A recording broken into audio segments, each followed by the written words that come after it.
What is going on, Rotogrinders? Dean here. That's Dean78904. That is the daily fantasy handle around the industry. It is the flagship show here called Grinderslive. We're here for the next hour talking NBA DFS, joined today by TJ. TJ, you crushed it last time you were on the show. We're bringing you back. We're getting you more content here at RG. Happy to have you. We're just talking about a pre-show. It's a 5-gamer. It's been kind of quiet, especially in NBA DFS this time of year. We're getting a lot of guys have come through the protocols, so it feels like, some teams are getting healthier. Yeah, man. Well, I mean, knock on wood, I suppose. Unless you like the shenanigans, you like the nonsense, you like things breaking all over the place. What's up, TJ? How are things in your world? And yeah, 5-game slate, so plenty of time to dissect it and break it down and talk all the angles as far as the slate. Yeah, lots of time. It's been calm so far, and I'm good with that. I'm still currently in the health and safety protocols. I haven't left my house in a week. COVID's hit me. So today is actually day one that I've been feeling a little bit better. So I'm happy, looking forward to talking some NBA. I haven't seen anybody in a while, so I'm been cooped up and I'm ready to talk. Good to hear, man. I wasn't aware. You're going to be you're giving it a go. You're powering through. What day number? Can you kind of trace it back and how far in you are? I found out I was a close contact the same day I got my booster about 7 days ago, and then I tested positive about 2 days later. So day 5 of actually being sick. It's funny. I had my booster scheduled for today, and I woke up to a text telling me it was canceled. I don't know if they ran out of the juice or whatever, what's going on, but hopefully we'll get it back on Thursday. We're going to power on through. But CVS texted me 8 o'clock. I'm like, who is texting me and waking me up 8 o'clock in the morning? And it was CVS telling me you can sleep in a little bit. All right. Yeah. Lots of stuff going on as far as injuries, as far as body parts, just a 5-gamer. And it's just weird the way it's split up also, where it's kind of sort of a doubleheader in the first 4 games. And then we have, a 2.5-hour break, Sacramento and the Lakers. You're not gonna believe this, but LeBron, he's probable with his abdominal. I'm not sure if you're aware of that. Every single day. Why is he still on the injury report? He's just. Have you noticed this? I'm sure you've noticed this. Yes. Yeah, it's kind of annoying, but it's at least we're at the point where we know he's going to be playing. The times he's out, he's typically ruled out well in advance. So it's kind of annoying how they're doing it, but it's probably also just the way they get out of rest rules, where it's like, oh, we got enough players to play tonight and everybody else is good. Yeah, let's rest them tonight. Give me your screenshot as far as this slate. Of course, we're waiting for some stuff. It's possible we see Julius Randle come back. He's cleared the protocols. Same deal with Mitch Robb. Same deal with Nerlens Noel. We've seen the Knicks kind of rest guys, kind of give them a day or two for conditioning. But I believe Randle and Mitch Robb both only were out for a total of 2 games. I'm not sure if they're close contact. I'm not sure if they had COVID, to be honest. I don't know. I'm not sure if we're privy to that kind of stuff. But that, of course, can shake things up, and it can make the Knicks less interesting. On the other side, Indiana, of course, is missing a pile of players. And I was talking to you pre-show about this, and we're seeing 3 or 4 Pacers popping up in the optimals I was running on DK, probably on FanDuel too. We will take a look at that. Yeah, the three Pacers in the optimal as well there. Is that kind of what we're monitoring as far as the injuries? Garland, we're assuming Garland's going to be back tonight for Cleveland. We'll see as far as conditioning. It's crazy expensive on DK. It's hard to make work. Of course, he should play a pile. Well, in theory he would, but maybe he's not fully ready to do so. And maybe possibly the Memphis guys aren't back to back, but I assume that we're not going to have Brooks or Melton or Anderson or Tillman or Concha. We're assuming all those guys are still out. Obviously, stay tuned.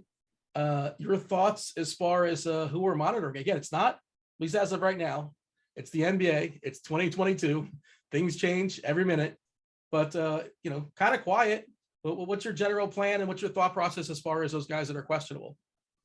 I mean, as long as using a reference point of this season, things aren't going to stay quiet. It's been quiet so far, but I can't imagine it stays, even though it's only a 5-game slate. If it does, it almost feels like it's a 3-game slate.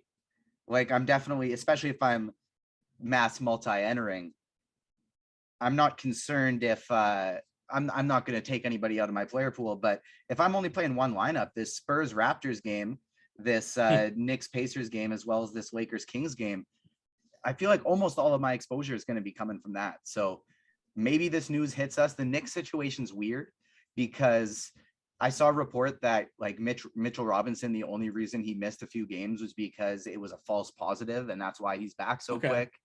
And so it's going to be interesting to see some minutes limits. That's what I want to know. Like Darius Garland's price on FanDuel is great, so I'm going to be all over him if he's not restricted.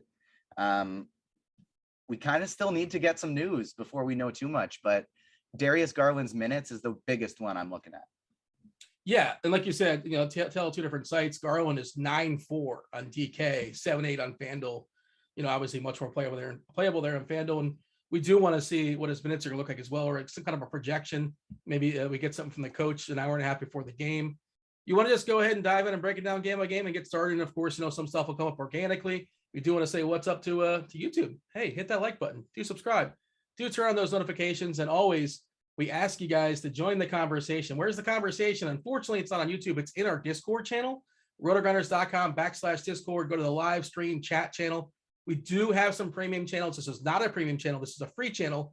Much like if you guys partake, you guys hang out with Chief and his prop shop. We're right next to that, the live stream chat. Do say hello, do comment, and have some questions. Whatever we want to talk about, whatever y'all want us to talk about, we're happy to do so. We're going to cover this from all different angles. 5-gamer, plenty of time to talk about it. But if we happen to miss something, if you have like a particular 2v2, you want us to, speak more about something we talked about earlier, we're happy to do that and revisit it. End of the show. Producer Steve is going to be compiling those questions and throwing them my way. All right, let's break it down. First game on the slate happens to be San Antonio in Toronto. 223 is the total. Toronto is a 7-point favorite as of right now.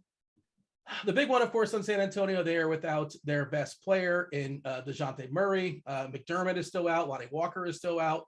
KBD should be available. The Toronto side, they're without a couple of their fringe players, Yuta Watanabe, Svi Mikhailiuk. Bonga is questionable for what it's worth. Who cares? I don't think that's that does not shake the slate much at all.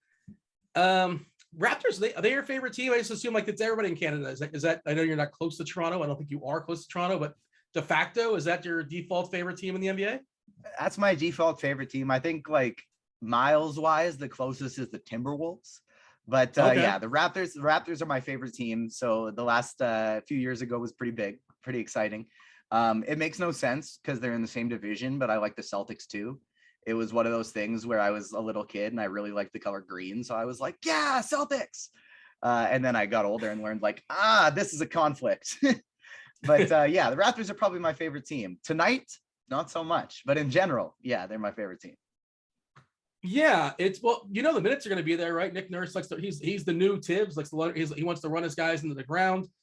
Really, really tight rotations. We're looking at 39 minutes projected for Pascal Siakam, FPV 38 minutes. OG Anunoby looking at 35, Trent 33, and Scotty Barnes 35. Big, really, really tight 5-man rotation there. Some guys off the bench that are going to work their way into some degree, but that's basically the only interesting guys on the Toronto side. But the tricky part there is that the price, you got to pay for him, right? There's no great price. But of course, FEV has a ceiling of he could put up 55 or so in 38 minutes, and it's a nice matchup against San Antonio, who plays up in pace.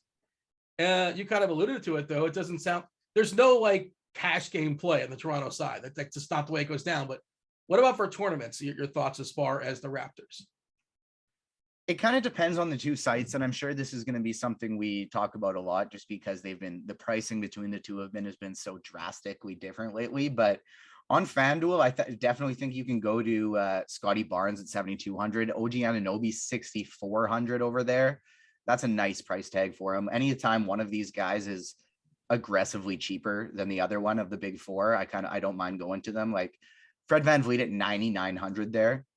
I'm not going to play him. Probably I'll just play him on DraftKings if I'm going to play him. Same with Pascal Siakam, $700 more expensive on FanDuel. I'd rather play him on DK.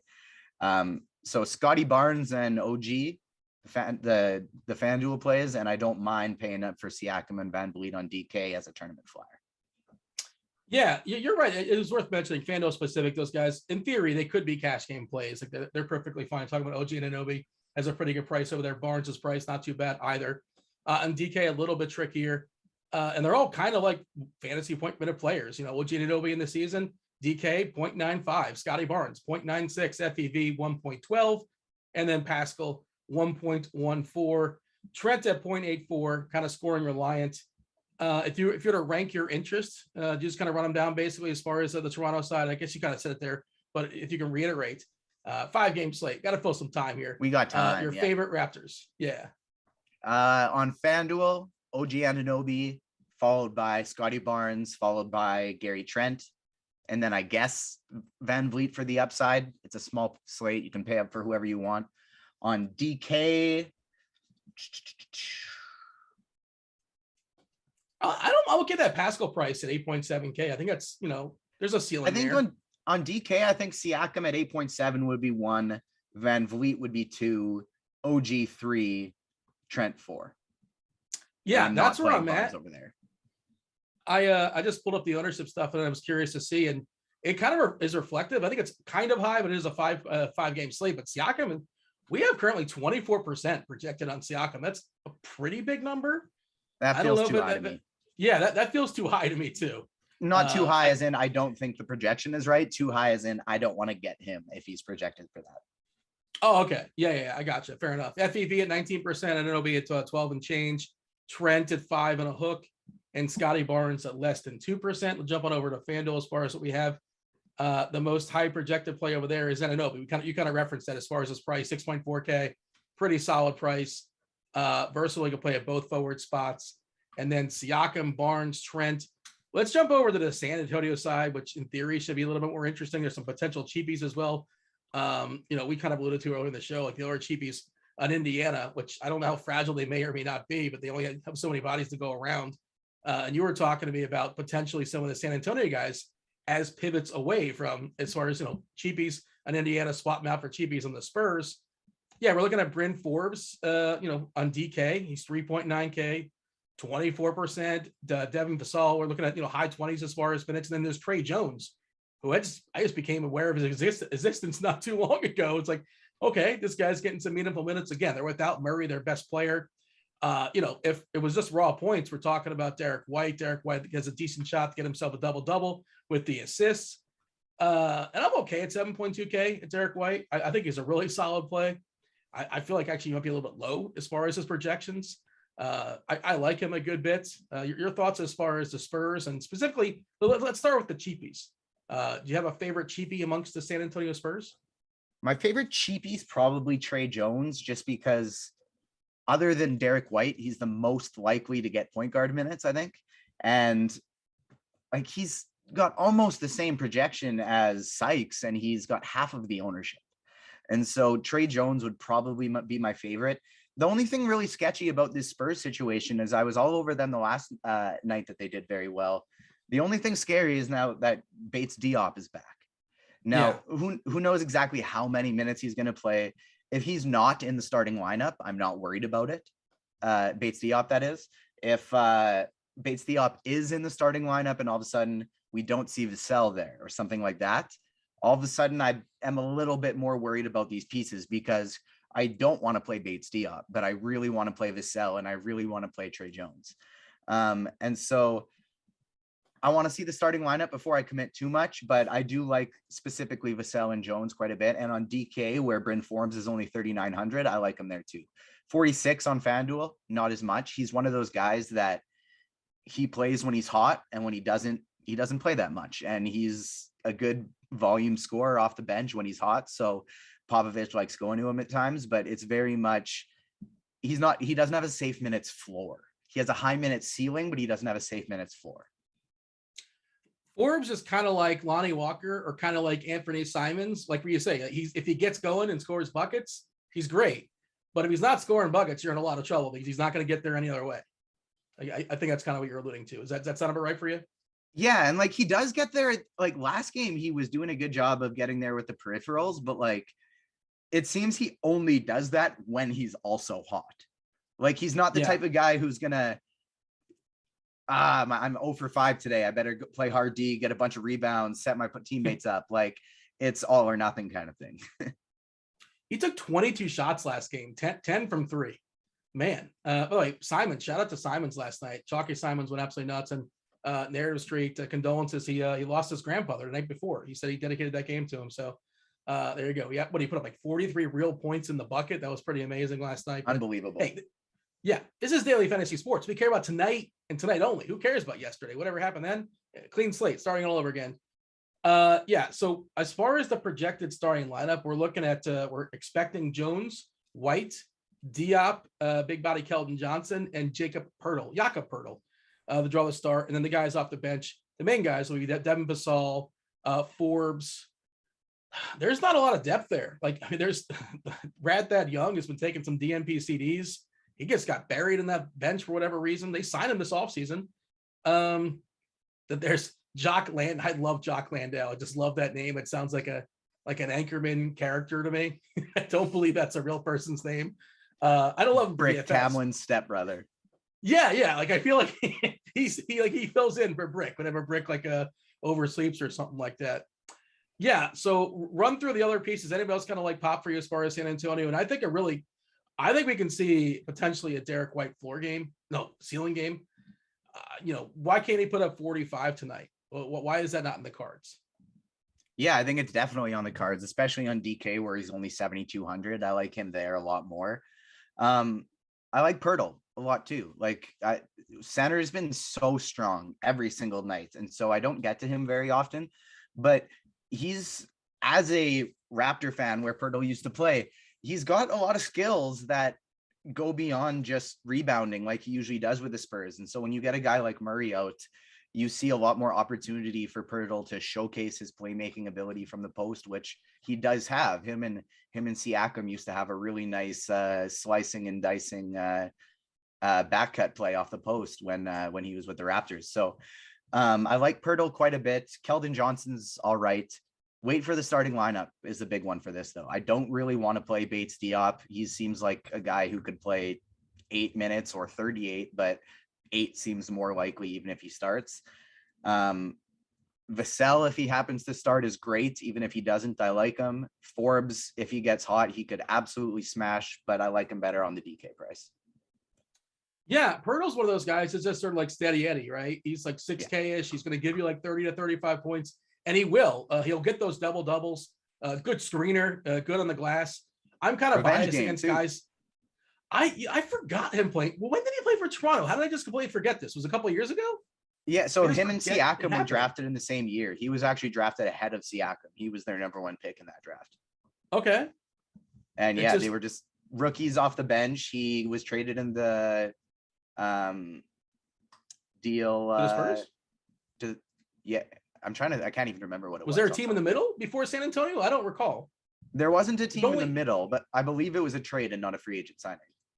Okay. As far as centers go tonight, like, it's not amazing.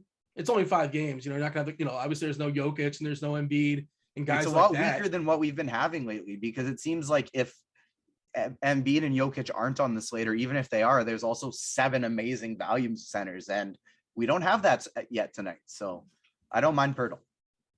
Yeah, I mean, we're going to talk about guys like Jalen Smith, Brandon Clark, potentially, depending on where you're shopping, is center eligible. Mobley, Miles Turner, I think, is like the chalky center, right? One of the chalkier centers. Indiana is popping for sure against New York. But yeah, like, Pirtle should be fine. And I just have a bias against guys that don't hit threes. I roster him sometimes. We just can't hit a 3, which is kind of a problem for me. But if he puts up 15 and 14 and gets 4 blocks, which he can do too, he can definitely rack up the blocks. That's just fine as well. It's a different route to take. And even though you can only play one, even though that you can only play one center on FanDuel, I actually think I like him a bit better there, just because a lot of the prices on these centers are better on DK. You got Miles Turner's only 6,800 there. Who else? Well, yeah, I guess you got guys like Jared Allen who are more expensive, but guys like Jared Allen and Miles Turner, you can also play at power forward on FanDuel. And so the opportunity cost for Pirtle just doesn't feel as high there. I just pulled up the old lineup HQ tool for FanDuel, specifically as far as centers. Like you said, there is some multi-position eligibility stuff, but the highest owned projected center as of right now, it's 5:30. It's an hour and a half before lock. Things can change, but it is Miles Turner at 36% and Allen at 29%. Sabonis, we'll get to him too. Then Mobley, Damian Jones, what I do not want to talk about. And then there's Pirtle at 13%. At 13%, I'm good with that. I think that's a pretty good price. And like you said, like we're kind of talking about, it's just not a loaded position. Again, short slate, that's going to happen. And as far as opportunity cost, you're not missing out on Embiid. You're not missing out on Jokic. So like, there's a possibility, at least, that Pirtle is the highest scoring center tonight. That's possible. Not likely, because Sabonis, I guess, qualifies at center. But, salary is a thing too. Do you got anything else here as far as San Antonio, Toronto? Before we move on, give me your favorite play on both sides of this game. The Toronto one we hit on pretty decently. It depends on the FanDuel and DK. On DK, it's the pay-ups. It's Siakam and Van Vliet. On FanDuel, it's the mid-range. It's OG and it's Scotty Barnes. For San Antonio, it'll depend on the starting lineup, but most likely the order is, and it's Trey Jones 1 on DK, Forbes 2, and Vassell 3, and Derek White 3. And then on FanDuel, Trey Jones still 1, Devin Vassell 2, Vassell, I think it is, and then Pirtle 3. Chimezie Metu is out tonight for health protocols for Sacramento, so a slight There's hit our to chalk center, our chalk value center we were talking about. It's Damian Jones time. I was trying to figure out a way not to play him. And now you have to. Yeah, he becomes I guess more appealing. You still don't have to. If he becomes super chalk, there's still ways of it failing, considering they have is Len healthy? Yeah, Len's healthy right now. Bagley's still there. They have Bagley, they have Tristan Thompson. So if he becomes mega chalk, there are definitely ways you can get off of him, not necessarily with other Sacramento bigs, but avoid the chalk. Yeah, Sacramento is just a tricky rotation day in, day out there, but one of my least favorite to figure out. But Jones does feel a little bit more secure. Although, like, maybe this game could go small. We'll talk about it soon enough, obviously, but there's a chance that game goes small as well at times. I don't know how much they need Jones to play, but yeah, he's gonna pop, like, for sure. That's gonna happen. The other 7:00 game is Memphis and Cleveland. 215.5 is the total. Cleveland is currently a 3-point favorite. Memphis playing on the back half of a back-to-back as far as who's in and who's out. Memphis, as of right now, same situation as yesterday. Dylan Brooks, Melton, Anderson, Tillman, Concher all out. Cleveland, we're expecting Garland to play. They traded for Rondo. Rondo not ready just yet. Jetty Osman still in the health protocols. And who else do we have? Well, of course, Rubio and Sexton are both out. Dylan Windler should be available for Cleveland as well. Yeah, so the Memphis side, John Morant has absolutely thrived in the absence of Brooks and Melton. Not a great matchup. Cleveland pretty solid defensively this year, one of the better defensive teams, especially on the inside. And John Morant, that's where he gets a lot of his production, just driving to the basket. And he's super expensive. Of course, you can play him in tournaments, but like I'm kind of out on Ja tonight. Like Ja, but I'm out. What say you? I have a little bit of PTSD with Memphis from last night, if I'm being honest with you. I'm on this really annoying DFS streak of, specifically for NBA, of like just missing the min cash for the last like 6 days by like less than 2 points. And so last night I missed min cash with Simons and Kuzma and Beal and who is the other big smash one? Oh, and Trae Young. And so and you still didn't cash. Wow, what happened? Still didn't cash. And because I decided to take a shot on Tilly, that did not go well, as he just fouled every second he stepped onto the court. And so I was feeling real good after he had 3 stocks in the first like 6 minutes or 4 minutes of the game, and then he just was foul city the rest of it. And so for this Memphis team tonight, they aren't a team I'm going to aggressively target, but if I fall on them, I'm good with it. Morant's obviously got a high ceiling. I feel like I'd rather him over Van Vliet at a comparable price on FanDuel, just because there's so many less cooks in the kitchen over there in Memphis. Bane's only 6,700 on DK. You can hit him there. Tilly, if you want to take a shot there and he starts, sure, but I'm scared of it. I played him on a bigger slate last night, so I guess I can't say it's an awful play, but I'm still terrified of it. 3-3 on DK though. Like, yeah, it's definitely worth the dart. Not a great fantasy appointment of player in the season. Well, not terrible. 0.72. That's not horrendous. A little better on if I'm playing 150, he's in my pool. Fair enough. He's got to be starting to be in your pool, or he's still in your pool? Yeah, he's got to be starting. Yeah, that's what I figured too. And I think the ownership is going to reflect this as well, as far as, like you said, you're not necessarily targeting anybody, but if a couple land in, like Bane on FanDuel, we're looking at 15% as far as ownership. Culver, At 10%, I don't buy that. Yeah, he 10% had of a people are not really playing good Culver. game last night that went kind of correlated with Tilly's foul trouble. He was the one Yeah. who subbed in for him when he was in foul trouble. And if he starts, put him in your pool. He's min priced. Yeah. If he doesn't, I'm not having him in my pool. Yeah, that's kind of where I'm at as well. Like I can't imagine playing Culver on this slate unless he's starting. And like you can get Ja really, like, he's going to be unknown, less than 10% on a 5-gamer. Same deal with Triple J, FanDuel specific. Brandon Clark on DK is going to garner some interest, I presume. I'm jumping over there right now. Yeah, 15%. 3.8K. He's about a fantasy point minute guy. Going to play mid-20s as far as minutes. Bane's pretty solid with the price kind of reflective of that, 21%. Ja, we're looking at 8% on DK. 9.7K. Better options when you consider the salary. Culver is 3K, still minimum. So if he does draw the start, again, there would be some interest. Our projections would adjust. But yeah, it's just sort of like you're not seeking anybody out. If they kind of sort of somewhat land in a lineup, so be it. What about the Cleveland side? What do you think of the Cavs tonight? Well, last thing on Memphis, it's a big difference for this team. It's only a 5-game slate. Huge difference if you're playing 1 or if you're playing 150. If you're playing a single entry tournament or you're playing cash, you probably don't get any of these guys in your lineups. But if you're playing 150, or even if you're playing 20, you're going to want to have Jaren Jackson Jr., John Morant, Desmond Bain sprinkled in, because even though they don't project as the strongest plays, it's a 5-game slate and they all have massive ceilings.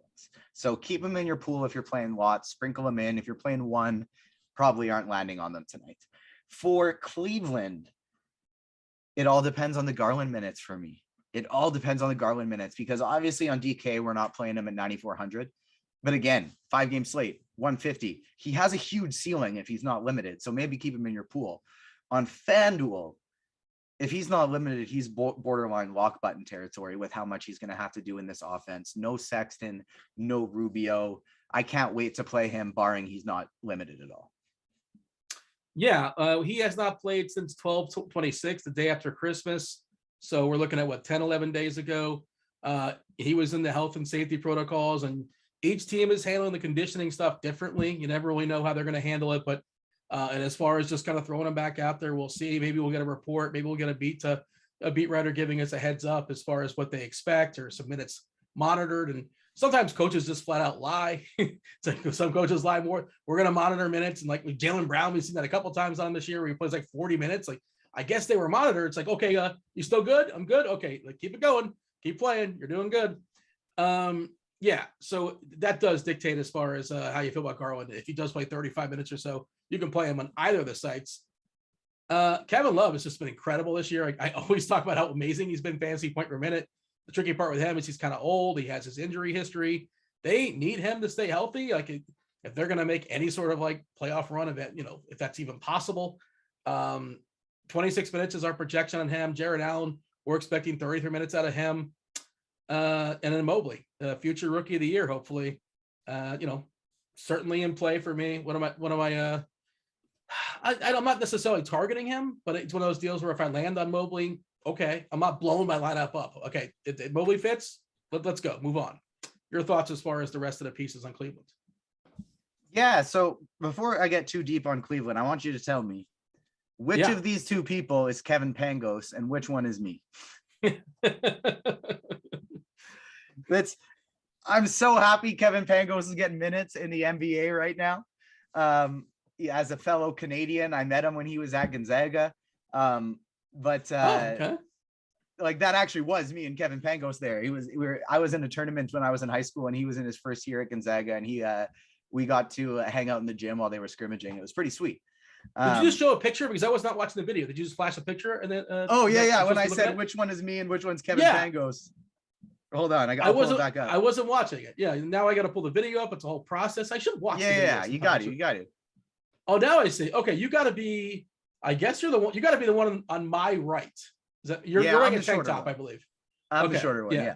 And so that was in high school, and we got to like mess around with them in the gym, and they were reffing our games. It was a lot of fun. So I'm happy he's getting a shot, but I do think there's better value on tonight's DFS slate. Long pulling it back there.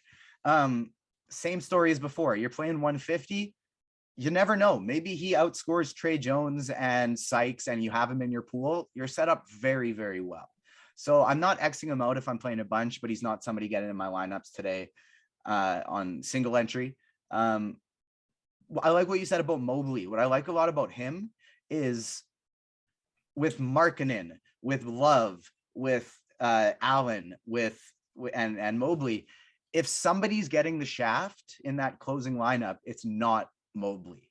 Mobley can defend threes. Mobley can defend fours. Mobley can defend fives. He can shoot from the outside. So he's got the safest minutes for. He's nice if he fits in your. Sorry, Dane, you have to jump in because the dogs are getting mad at the. You're good, no worries. I just saw a blurb and it kind of gave me a second, like DeJounte Murray conditioning on track to play Wednesday. The old Twitter machine got me there for a second. I'm like, wait a second, I thought Murray was going to be out. Nope, he is available Wednesday most likely, but tonight is Tuesday, so we're not concerned with that so much. As far as Jared Allen and pulling it back to the Cavs. Go ahead. You can take, if you're playing lots, take shots on all the bigs because they all have big ceilings. But playing one, Jared Allen on FanDuel is very nice, but he's picking up the ownership to go along with it. If I end up on Mobley, like you said, I'm okay with it too. Yeah, Jared Allen, he's come back from his injury, looked really, really good. I can't remember if it was injury or not, if it was a COVID thing. I think it was a COVID thing, but he's played a ton of minutes, 37 and 32. And we know, especially on FanDuel, when he gets going from a stock perspective, you see those 6 or 7 stock games times 3, FanDuel and Yahoo. That's the way to kind of get you there. And of course, he crushes those boards. Good putback dunk guy, good energy guy as well. Let's move on to the game that might shape this slate. Indiana versus the Knicks. Of course, it's the Indiana side, not so much New York. 207 is the total. This is where totals can lie sometimes. 207 is the total. Indiana, a 3-point dog. 2 slow teams, obviously. But Indiana is without essentially their entire backcourt. There's no Karis LeVert. There's no Malcolm Brogdon. There's no Chris Duarte. There's no Jeremy Lamb. Of course, TJ McConnell's been out for a while, probably out for the season just for fun. Gogo Wataze is not going to play, one of their backup bigs. Keelan Martin not available as well. So we're looking at Dwayne Washington. Did you play any ball with Dwayne Washington or Kiefer Sykes? I cannot pick these guys out of any sort of lineup. I don't know much about them, but they played a ton of minutes the first game. The situation went down, and we're presuming they're going to start once again. And there is Lance Stevenson is back. He's a thing who potentially can siphon some minutes. A guy like, Torrey Craig is a professional and he can steal some minutes as well too. But we're looking at Washington and Sykes drawing the start alongside Holiday, Sabonis, and Turner. Of course, Sabonis and Turner, looks like they're going to get a ton of usage in this game because it's probably not going to be Sykes or Holiday. Holiday probably just sort of is what he is. Do you have any insight as far as Washington or Sykes? I did do a little research, and apparently Sykes is 28. He's been grinding, playing ball around the world. Washington was an undrafted free agent, I think, out of Ohio State, I want to say. And I think he shot a bit in college. And, the points per game, points per minute shows that Washington's been better than Sykes for what it's worth in small samples so far this season. Talk about these cheapies here in Indiana. What do you have as far as Dwayne Washington and Kiefer Sykes? Do you feel good about them being chalky players that I haven't heard of until a couple days ago? I feel better. And so I was just catching up on chat and because there's so many questions revolving around this game. And one, I felt like an idiot because we're talking about Raptors championship and how Pirtle got to the Spurs. Kawhi Leonard, duh. Yeah, that makes sense. Oh, okay. Yeah. I was trying to think was that part of the DeRozan deal? Was that at the same time? Yeah. So Kawhi Leonard. But taking it back to these Indiana guys, if I'm only playing one of Sykes and Washington, I'm going with Washington just because in the minutes they've played so far this year in the regular season, in the preseason, he's been the better per minute producer. But at the same time, they don't have any ball handlers. No. So Sykes looks good too. And so I don't think they're necessarily good chalk, but it's a small slate. And if they help me get LeBron and Sabonis, it's not the worst. And so I think my plan for tonight is I think I'm playing 3 lineups. It's not an MME night. It's not a single lineup night. I think I'm going 3. And I think my plan is I'm after the show, I'm going to find the lineup core that I want. but I think I'm really just going to be mixing and matching Washington, Sykes, Trey Jones, Forbes, exactly, with the same expensive core, and just hope that one of my cheapy team hits. Yeah. How fragile do you think those minutes are for Washington and for Sykes? I think they both, like, they played pretty well as a team. They did lose, but they, again, they're without a lot of their good players. They did lose their last game. They've lost 4 in a row. By the way, on Scores and Odds, I wrote up the Knicks tonight, which is always a comfortable feeling. I feel like why are the Knicks only favored by 2.5? That just doesn't seem like enough. As a general rule, I don't like a team that doesn't have a ball handler, just so they can kind of control the off. Is Lance Stevenson going to be the guy who comes off the bench and kind of supersedes them? I suppose that's possible, but I don't trust Lance Stevenson. In the tough matchup of Kiefer Sykes versus Miles McBride, it's tough to choose the starting point guard I want. Well, I mean, like, Quickly can handle the ball and Burks can handle the ball, and a guy like Randall, if he plays, which there's still a chance Randall plays, he can be kind of like a point forward if needed. I don't know. I may know a guy that knows a guy, and then we may have the Knicks minus 2.5 tonight. I feel pretty good about that one. Maybe that's famous last words, I suppose. But from a DFS on that note, perspective, before we get to the Knicks, Nerlens Noel ruled out. Mitchell Robinson will play. Julius Randle still a game time decision. So we'll touch back on that if we get Julius Randle news later. But wrapping things up for the Indiana side, get a lot of them. If you're not playing Washington and Sykes, maybe try mixing in a Holiday or even Torrey Craig on FanDuel. He's cheaper than he is on DK. If you're mass multi-entering, if Turner or Sabonis get in foul trouble, you're probably getting a lot of O'Shea Brissett. And so mix and match these guys, but play a lot of Indiana because they're in a great spot. They're down-bodied. I'm not touching Lance Stevenson unless by some crazy chance he's starting. His last game was on the 31st. Was that with the Pacers or with the last team he was on a 10-day off? He was in the Hawks, but I think he did play a game with the Pacers too, which is so weird. He's been in 2 different teams in 2022. Yeah, like all this 10-day stuff. He's only like so 31 years old. He's younger than James Harden, Lance Stevenson. You know that? Yeah. That just blow your mind? Lance Stevenson and Greg Monroe are the youngest old guys in the NBA. Yeah, this is what I tweeted out like a week ago. It's funny, both those names are the ones I tweeted out. But yeah, I'm 99% sure that was on the Pacers, I believe, the game against Cleveland. It doesn't matter. But either way, if he's not starting, I don't want to play him. But Turner and Sabonis, I'll play them both on the same lineup. I have no issue with that. But I'm at least playing one of them in every lineup.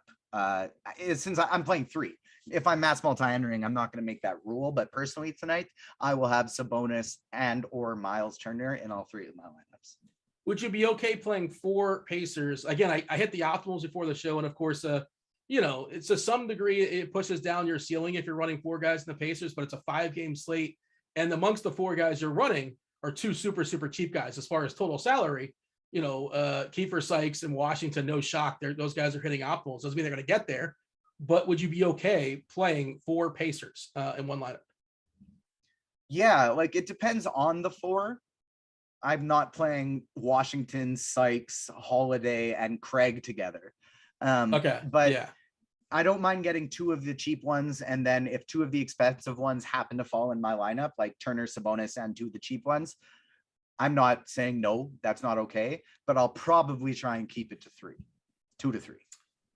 Stevenson is 3K on DK, but like he's come back and like he hasn't done anything. Like he hasn't been good. He's looked kind of lost. Like the little bit I've seen of him. Like, what do you expect? I mean, is he even playing organized ball like a month ago? I have no idea what he was up to. He's just hanging out on the couch. But he's the type of guy that, like, if I'm making all my lineups and I'm playing 150, I will sort my teams by whichever one has the lowest fantasy points that has Sykes in it. And I'm taking out Sykes. I'm putting in Stevenson on one team and then trying to optimize the rest of it around it so that just in case he comes off the bench and decides to go retro Pacers, taking on the Miami Heat in the playoffs, cool, I got it. But it's not something I'm spending a lot of money on. Blowing in LeBron's ear, blowing in his face. Remember that meme? That was good stuff, right? Exactly. Yeah, so Noel being out, there is Taj Gibson who played with 30 minutes last game. Of course, that was with both bigs not there. We talked about center not being spectacular today. And you said Robinson was just like a close contact. That was a report you read. Like, Yeah, he his had a false price is pretty positive. cheap. Yeah. So, okay. He's 4.9 on DK, right? I have to pull up his FanDuel price. I wasn't ready for that, but we've seen him play like ceiling games. Like, he can work off the pick and roll. He can put back some dunks. He can block like 6 or 7 shots if he gets going on the right night. And we talked about how there's not a huge opportunity cost at center. I think he's like at least in the pool now, is he not? Yeah, I agree. And I mean, he's more expensive on FanDuel, but he's also a better fantasy player on FanDuel where those stocks are worth more.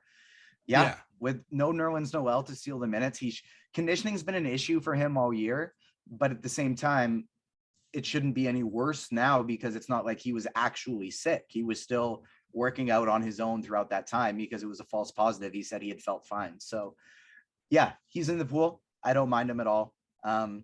If you're playing 4 Pacers in a lineup, you better get one of these guys because Kemba Walker, etc. There's somebody's got to score some fantasy points. So one of Fournier, Barrett, Burks, probably not Burks because he's the most expensive one unless he's starting. Sure. Quickly's the most interesting one though, because if they're still starting McBride, Quickly becomes a tournament pivot off of all these other cheap values. His likelihood of getting there isn't as high as the other ones if he's not starting, but his ceiling is just as high as all the other cheapies, if not higher. And so if he's starting, he becomes one of my favorite value plays on the slate. If it's still McBride, he's just somebody I want to mix in. My issue is, what if Randall plays? It mucks up everybody in New York, probably with the exception of Robinson, because he doesn't necessarily need to score a ton to kind of get there still. But if Randall plays, I don't know how much I trust Randall at 10-7. And then, of course, he hits everybody else. Usage is going to get ticked all over the place.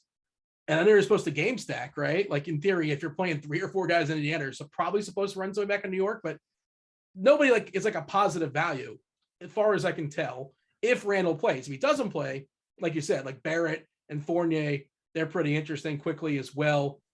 What is your thought there if Randall plays? Because then my interest level on New York is downgraded. Yeah, if my interest level is downgraded too, you can play Randall on FanDuel where he's only 8,700. Even there, I don't love it though, just because he hasn't shown the same ceiling this year as he did last year. Even when he plays the big minutes, like he just doesn't have the same production this year as he had last year. And so kudos to him for having a great year, getting some money. But he's not my favorite option. Even if he plays and Quickly starts, I still love Quickly. McBride, you could take a shot on him on DK where he's super cheap if he's starting, but I don't love it. And then RJ Barrett would be the only one of the wings I'd still play. If Julius Randle's in, I'd sprinkle RJ Barrett in. If Randle's out, Barrett is my favorite of the wings, but I would still have some interest in Burks and Fournier. Yeah. Before we move on, just prioritize the Pacers for me. I think, this obviously is the most appealing team on the slate as far as lineup construction. Would you feel like you have to have at least one in every lineup? Is there a way you can not one of them gets there on the optimal lineup? And give me your prioritization. If you feel free to, if you want to, jump it, if it changes FanDuel DK as far as where you're shopping, but the prioritization as far as the Pacers tonight is what? So it's tough to compare Sabonis to Dwayne Washington just because the prices are so different, but yeah. I'll try and do it this way. I like Washington more than Sykes if I'm only playing one.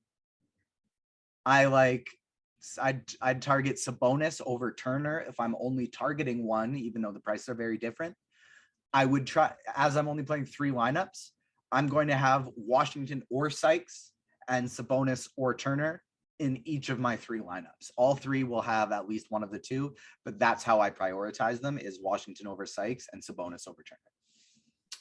All right, 2 games down. Again, whatever we don't talk about, whatever you want us to reiterate, last 5 minutes of the show, give or take, we're going to be knocking out your questions from chat. What up, YouTube? Hit that like button, man. Do subscribe. Do turn on notifications. It helps us out with the old algorithm as far as just smashing it or caressing it. Do you have a certain adjective you like as far as how you hit the like button when you're watching another show, or just whatever works for me? I like Do to you have a smash the like preference? button. I like to smash Sure. the like button. That's the chalk, right? So the chalk is Yeah. smashing it, I suppose. Yeah, and that's kind of how I like to play. Is I don't shy away from the chalk. I just make sure I find a couple other ways to get different in there. So we'll smash the like button, then every now and then we'll click it 3 times just to mess around. There you go, just for funsies. Join the conversation in our Rotogrinders Discord channel. Ask your questions there, rotogrinders.com/Discord. And you want to go to the live stream chat channel. That is a free channel, not a premium channel. It is right next to Chief's Prop Shop, which again, that's also free as well. I believe Chief had a winner last night in the football game, given out in his video. I think he was his twofer on the old prize picks. This game should be a little bit quicker than the other ones. Phoenix at New Orleans, back-to-back for New Orleans. Phoenix is an 8-point favorite, 224.5 is the total. New Orleans pretty healthy. They're in the back-to-back as of right now. Looks like everybody's good to go with the exception of Tomas Satoransky. As far as Phoenix, of course, they're without their first, second, and third big. No DeAndre Ayton, no McGee, no Frank Kaminsky. So we've seen second-year man Jalen Smith doing really, really well in the absence of those players stepping up, drawing the start there. Is there still some value in that price? I think it's also worth noting, like Phoenix games have gotten out of hand, the last 3, I believe. So he would have got more minutes. All these guys would have got more minutes as far as their starters. If you're looking at the game logs, they're sort of deceptive. They've just been involved in some blowouts. They've been playing too good or too bad. I don't recall. I think they won them all. Not certain. Either they're getting blown out or they're blowing other people out.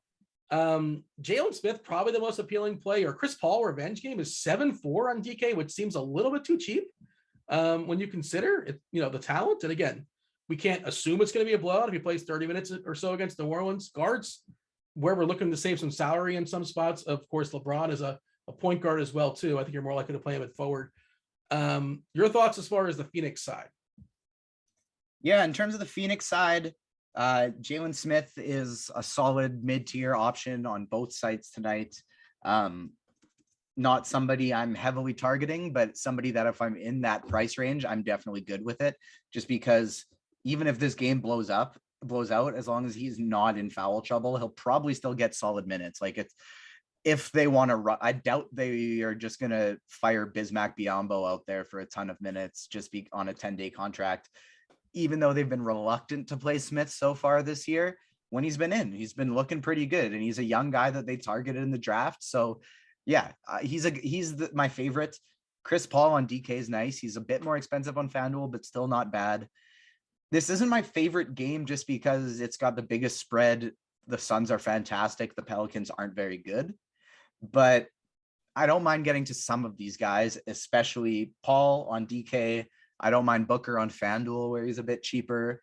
Yeah, they got high ceilings. They're just not going to project as well as some of the other guys on this slate. And so in tournaments, if I'm playing lots of lineups, they're great guys to sprinkle in because Chris Paul and Devin Booker, they have as high of ceilings as anyone on the slate. Cameron Payne at 4,600 on DK. If you're playing 150, we think this game could blow out. We're not projecting it as a blowout, but it's got the highest spread on the slate. If it blows out, Cameron Payne could have 30 points in 24 minutes. And so fantasy points. And so Cameron Payne's a guy I don't mind on DK if I'm playing 150, but none of these guys other than maybe Smith are big targets for 1 to 3 lineups. Yeah, that's pretty much where I'm at as well. Jalen Smith, 1.15 fantasy points per minute on the season. I don't love the matchup necessarily, banging with a big boy like Jonas Valanciunas. He's a guy that can also probably potentially get you in foul trouble as well, but they're also going to need his size, right? Because Valanciunas, again, he's a big boy. And I agree, like a guy like Cam Payne or Cam Johnson are both kind of sort of someone interesting sprinkling on through, but not necessarily somebody I'm focusing on. And like you said, Booker on FanDuel at 8K is seeing a ton of ownership as of right now. We're looking at 37% because it's a pretty good price. It's a pretty good matchup, and you actually have the salary. What about New Orleans? New Orleans, again, they're healthy. We saw Ingram come back last night, and he was a disaster, but, the volume was there. And, in theory, he's not going to shoot terribly once again. You can't necessarily predict that. Hart is going to play a ton of minutes. The price has somewhat adjusted. I think on DK is more viable than he is on FanDuel. I feel like it's like 8K or so on FanDuel, but DK is like 6-7 or so. This whole team, the sites have them priced polar opposites. The people who are expensive on one side are cheap on the other. Is it Herb Jones, who's like 8K or something like that on DK? It's a ridiculous price. So Herb Jones is or no, 4,600 on DK, and Josh Hart is 6,600 on DK. Both of and Nickeil Alexander-Walker 41. I like the Suns side more than the Pelicans side, but on DK, those three are players I would feel comfortable sprinkling in if I'm playing lots of lineups. The way I'm kind of looking at both of these teams tonight is if I'm making a near optimal lineup, subbing in a campaign for one of the value plays. If I'm playing 150, it's making a near optimal lineup and having Nickeil Alexander-Walker in one of those on DraftKings just to sub in on the value, guys with high ceilings who could get there but aren't as likely to. On FanDuel, it's a different story for the Pelicans because Herb Jones is more expensive. Josh Hart's 8K, but Jonas Valanciunas is 93 on DK and he's 7 something, maybe even 75 on FanDuel. And so Valanciunas is a guy that I'm comfortable playing. I would actually like him even better if DeAndre Ayton was playing, just because I like playing JV against other big, good centers because that guarantees he gets the minutes. And anytime he gets the minutes, he smashes. And so JV on FanDuel, Brandon Ingram, 87 on FanDuel. Sure. But like, I'm definitely not playing Josh Hart for 700 less than Brandon Ingram. And none of these guys are big targets for me. JV on FanDuel at center, it's a very solid play. But both these guys and the Phoenix guys, they're more so people that if I have a chalky lineup, I'm going to pick a non-chalky player on this team to sub into it, just to differentiate a little. So 2.5 hours later after that game, we have the fifth and final game of the slate, Sacramento and the Lakers. Big old number, 230.5 is the total. Lakers just 6-point favorites because they don't really blow anybody out. LeBron James has been absolutely incredible. Age 37 now, just amazing. Why would we not play LeBron today outside of ownership? Like he's projected to score like 10 fantasy points more than the second highest guy, I believe is Sabonis. Raw points matter. I suppose if you put something like a 45 or so, you're in trouble. But like LeBron is I'm gonna have a hard time not playing him, and that's that. Like I'll beat you another. If you're gonna play him 50%, 60%, 70%, whatever he is, I'm not gonna be. I don't think I'm gonna be goofy. I'm just gonna play LeBron. What say you? Yeah, absolutely. If you do not play him, you better put Westbrook in your lineup because you're assuming that Westbrook's just hot and LeBron gives him the keys. The Kings are a horrific defensive team. This is the highest total on the slate. We already have Metu ruled out on the Kings side, and it's with health and safety protocols. So when one player is ruled out for health and safety protocols, they immediately start doing contact tracing. And so we never know, we could get more chaos and mischief in this game. So I don't mind leaving some slots open to fool around with this game after. But yeah, I'm playing LeBron in near every lineup. And if you're fading him, I'd suggest playing Westbrook. On FanDuel, play them both. Westbrook's 9K on FanDuel. Play them both. Pretty good price over there. Yeah. And the ownership is reflective of that. We're looking at 47% on FanDuel, 30% for Westbrook, and then sprinkling guys like Carmelo and Monk in there. I don't know if you can go any further beyond that. THT's kind of fallen back. I don't know how much I need Carmelo and Monk on DK. Of course, both those guys can put 20 to 25 real actual points in the bucket. They kind of have to do that because that's their route. That's their route to get there fantasy-wise. Carmelo's traditionally not a guy that's going to pepper the box score. Likewise with Monk. Is there anything else of note as far as the Lakers? Feel free to add on there or jump over to Sacramento. You were talking about Metu being out, not just Metu, but Rashawn Holmes. So two of their big men are out. And that's why we have to talk about Damian Jones, who probably starts. You never really know what Sacramento rotations, the starting lineups and all that, but he's cheap. He's 4K on DK. We're projecting 24 minutes. The minutes can be fragile there, but yeah. Anything else in the Lakers? You want to jump over to the Kings, and then we'll knock out some questions from chat. Let's jump over to the Kings, and we might as well start with Damian Jones because he's going to be a risky chalk value play. If he starts, not risky. Other than foul trouble, there's no risk to it. I love him. If he doesn't, which I mean, obviously we're not going to know for sure. Like we don't have a lot of pivots in that case. You have zero pivots. I mean, yes and no, because or Kings, if you're not comfortable playing him, if he doesn't start, you still have whoever starts. You still have Bagley. You still have, for a bit more, if you have a couple spots, you still have worst case scenario, Thompson or Len, whoever starts. The thing with Jones is if he plays 18 minutes, he could still have 28 fantasy points because he's a strong fantasy producer. And so like just looking at this right now with the type of value we have, you can put a lineup on, I haven't looked at DK, but you can put a lineup on FanDuel with Westbrook, LeBron, Fox, Halliburton, Barnes, and Jones. If you really like this game, stuff, like you think it goes, that still leaves you with just over 5,100 remaining. So it has great game stack possibilities because the guys you want to play are just so cheap. Damian Jones, 4K on both sites. De'Aaron Fox hasn't been great lately. Last game he had 43, so he's starting to do a bit better, but he's 7.1 on DK and 7K on FanDuel. This is a guy that we were paying well over 9K for in the past.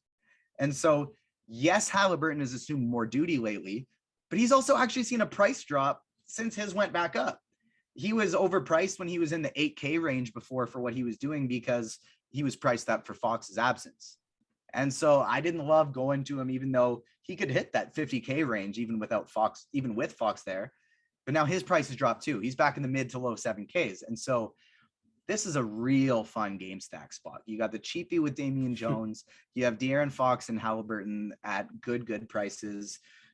Harrison Barnes hasn't been good lately, but he's another guy who can score at times and is in the mid 5Ks. So this is the game with like quadruple overtime earlier this year, wasn't it? I get flashbacks to stacking that game. Was it three overtimes or four? There was a lot. They're two teams with really good offensive players who play no defense. And so it's a very intriguing game stack. If I'm leaving one of these, if I don't want 4 kings, which is fair because 4 kings is a lot of kings. Yeah. I'd take off Harrison Barnes. Harrison Barnes would be my first cut from that list. Jones and Bagley may start side by side for what it's worth. And again, the minutes we're giving Len 16, Thompson 8, but like you just don't know, man. It's you got to put a number on it. It's just hard this is a tough one for our projection team. Like you said, Fox has not been spectacular this year, like by his standards. You know, him and Halliburton basically like 1 fantasy point per minute guys. Fox has fallen back a bit, but this matchup should appeal to him. Give me your favorite king, all things considered, before we turn over to questions as far as the chat. Favorite king in this game? Assuming he starts Damian Jones. If he for some reason doesn't, I have nowhere near the amount of confidence. I maybe will still, if it's Tristan Thompson starting, I'd probably go with him instead. If it's Alex Len, I might still hold with Damian Jones. But after that, Fox, then Halliburton. Oh, but Halliburton and Fox are 2A and 2B. Like it's so close. It is close. That's another situation. That's another situation with like Miles Turner and Domantas Sabonis, where if I have a ton of Lakers, I'll probably play both of them. If I don't have a ton of Lakers, I'm going to have Fox or Halliburton in each of my 3 teams. All right, rapid fire. Anyone playing Chris Paul and Booker on FanDuel? We liked Booker on FanDuel. I don't know Paul's price over there. FanDuel specific, Chris Paul and Booker, you're playing them both? I think we like Booker more, right? Yeah, don't play them together. I like Booker a bit more just because if you want to play Paul, you can play him on FanDuel, on DK, but he'll also be quite a bit lower owned than Booker. So if you really like Paul for some reason, he's priced low enough. I don't mind it. Personally, not my favorite target, but yeah, Booker is better on FanDuel. Paul's better on DK. All right, Pacer question. Do we like Justin Holiday with everybody out? Not my favorite, but if I'm playing lots of lineups, I'll mix them in. Yeah, I mean, it's hard to like Justin Holiday. I'm sure he's a nice guy. Comes from a good basketball family, but never a fun guy to roster, you know. But yeah, he's a tournament play, but not a cash game play for me, because even if he plays 33 minutes, he could have 7 fantasy points. But he's also a guy that if he gets hot from 3, you're going to absolutely want him in your lineup. Emmanuel, quickly, thoughts 1 through 10. 10, you love him. 1, you hate him. Put a number on it. We'll get this news before lock. And so if Emmanuel quickly starts, 9. He's one of my favorite value plays. I love him. If Julius Randle is out and quickly does not start, you can sprinkle him into tournament lineups if you like. If he doesn't start and Randle's in, I'm not touching him. There's a 4v4 cash question. We do not have time for that, unfortunately. Maybe if you're a premium member, go ahead and ask Crunch Time. It just take too long to break that one down. We have to make way for Crunch Time. But one more before we go. Give me Sykes or Washington, who your preferred Indiana cheapie. You want Sykes or Washington? Or if you want to say Stevenson, secret door number 3 option. Washington is the answer for me. He's the much better fantasy points per minute producer compared to Sykes. Whoever asked the 4v4, stay in the Discord. As soon as we're off here, I'll answer it in there. There you go. Nicely done. It's a tricky one for sure. I kind of took a gander at it, but we don't have time for it. But there you go. TJ, appreciate you knocking that out. Appreciate you hanging with me for an hour or so talking some DFS NBA. Appreciate y'all watching. Hit that like button. Smash that like button on the old YouTube. Do like, do subscribe, do turn on notifications. Join the Rotogrinders Discord channel. TJ will answer your question. I'm not sure how many more, but just that one, if nothing else. Thank you, Steven, for producing. He's got to set up the old crunch time if you guys are premium members. That was TJ. That was Steve producing. That was basketball. I was Dean. We're out of here. Holler.